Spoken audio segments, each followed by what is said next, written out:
So here with us now to talk about the particulars in this case, Florida-based criminal defense and personal injury attorney with Darling Law, Andrew Darling. Andrew, thank you so much for your time today.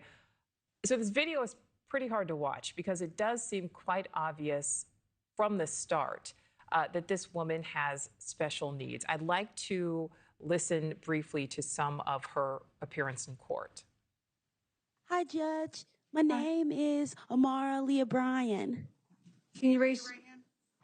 You solemnly swear and affirm the testimony you're going to give will be the truth, the whole truth, and nothing but the truth. Yes. Oh, yes, Judge. So, ma'am, I've been handed a plea form with your name on it. Is this your signature at the bottom? Yes, it is. I signed it just now. Okay, did anyone force, threaten, or coerce you into signing the plea form? No. Okay, and so you understand by signing this, you'd be giving up your right to go to trial and to contest the charges in this case? Yes, I do. Okay. And I have to tell you, if you're not a U.S. citizen, you could be deported based upon this plea. I tell everybody that. Are you aware of that? Oh, but I am. That's great. Oh, yes. All right, Andrew, I know what my initial reaction was. What was your initial reaction when you saw this video? So first, thank you for having me. I actually got this video from my 20-year-old son. He sent it in our family group chat, and it's heartbreaking to watch. The online reaction to it is a little misleading because we don't have the whole story here. But in Florida, just because you have special needs, if you have a developmental disability or if you're on the spectrum, that doesn't necessarily make you incompetent to proceed. Now, I don't think anybody should spend 50 days in custody for a petty theft, but there's a little bit more to the story here. And it is important to note that because there is, nuance to every story, but a lot of people see this and say, should the judge have thrown this out? Should somebody at some point have intervened? So the state attorney's office is ultimately going to be the place where they can make a decision about whether to drop it or not. The problem is if the defense attorney feels like the person is not competent, does not understand the proceedings, they can then seek to have the person evaluated for competency. But in the interim, most of the time, that person's going to be in custody.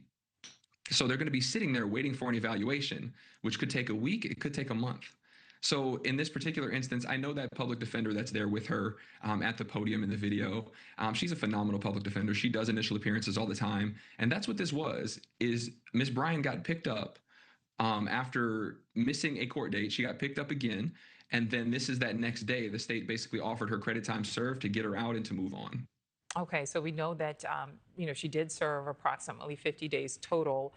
And again, what's done is done. But a lot of people who see this are very upset. Is there a way to remedy that or try to? Or on the flip side of it, is that a fair punishment because she did admit to committing a crime? So the actual reason why she spent that much time in custody for a petty theft is because prior to the petty theft case, she had another case that was open. And when she picked up the petty theft case, it revoked the release on her own recognizance for the first case. So she spent 48 days in custody until she resolved the first case that she had. And then she was released on her own recognizance. And the judge actually released her on her own recognizance the same day that the public defender's office filed the motion. So that's the real reason why she spent that much time. It wasn't for that actual charge. It was because she was held for a prior charge. And I think back to the first answer that you gave, Andrew, does something need to change in the justice system going forward? Because obviously it is not okay to take things from a store. You need to pay for things, but it was, approximately $145 worth of things. Does something need to change? Because again, when you see the video, it's very obvious that this woman has some special needs. Yeah, it does. And the first way that we change this is that we stop arresting people for misdemeanors and we give them a notice to appear and give them an opportunity to show up themselves and take care of the case the best that they can. Now, we don't know the whole background of Ms. Bryan. We don't know what she's going through, what her living situation is. But at the end of the day, the criminal justice system is framed like that, but it's framed inaccurately. There's very little justice in the criminal justice system. And the way that you start is by keeping the governor out of local politics here in Orange and Osceola County.